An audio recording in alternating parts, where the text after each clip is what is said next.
Mapagpalang araw po sa ating lahat, si Ate Marlene po muli. Salamat po sa lahat po ng nag-shares, nag-comment, nag-likes sa atin pong in-upload ng mga videos at mga pictures po nitong mga nakaraan. So ngayon po ibabahagi ko sa inyo yung pag-uumpisa po namin sa aming association. Sa buong Pilipinas po napakarami po mga association. Nandiyan na po yung samahan ng mga kababaihan, kalalakihan, PWD, senior citizen, mga katutubo, mangingisda at mga magsasaka at marami pa pong iba. Ang Buena Vista Bangos and Oyster Association po ay nag-umpisa noong April 20, 2024 mula po sa isang pangarap ng isang tao na magkaroon po ng livelihood program sa aming pong barangay. Kung kaya siya po ay nagbuo ng isang konsepto na livelihood at ito po ay kanyang hinanapan ng magiging pondo. So dito po kami ay nag-umpisa. Una po, kami po ay nag-gather ng orientation po sa aming mga kabarangay. Napakahalaga po na magkaroon po ng orientation muna ang mga association sa pagbuo po ng samahan.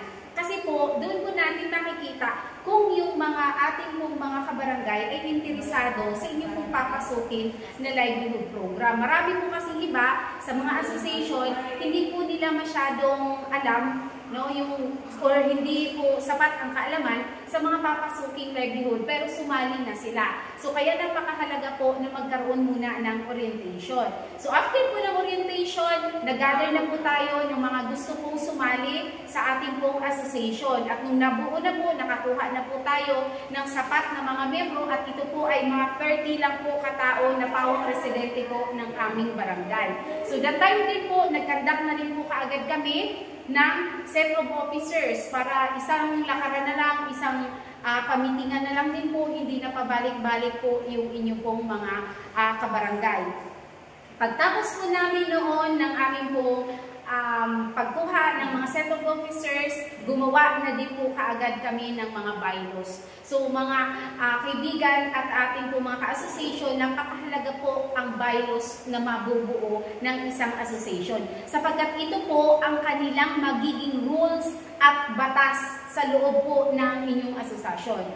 Alam ko po na darating, no? Hindi po malaot madali, darating po yung mga hinaharap na mga problema kapag nandoon na po sa association.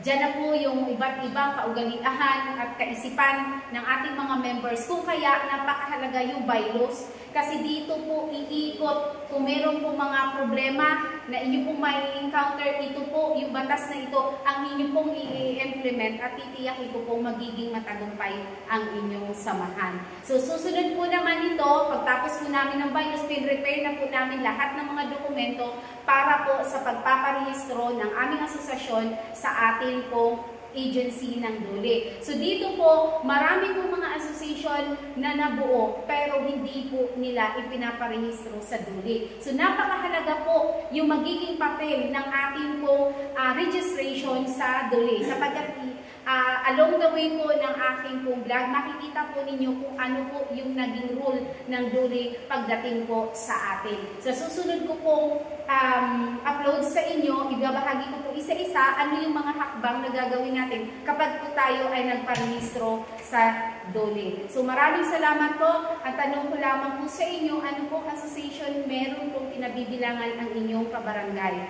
At sana din po ay maibahagi niyo po itong aking pong vlog para din po sabay-sabay po tayo matuto, magkaroon po ng mga ideya sa atin pong mga samahan. Maraming salamat po.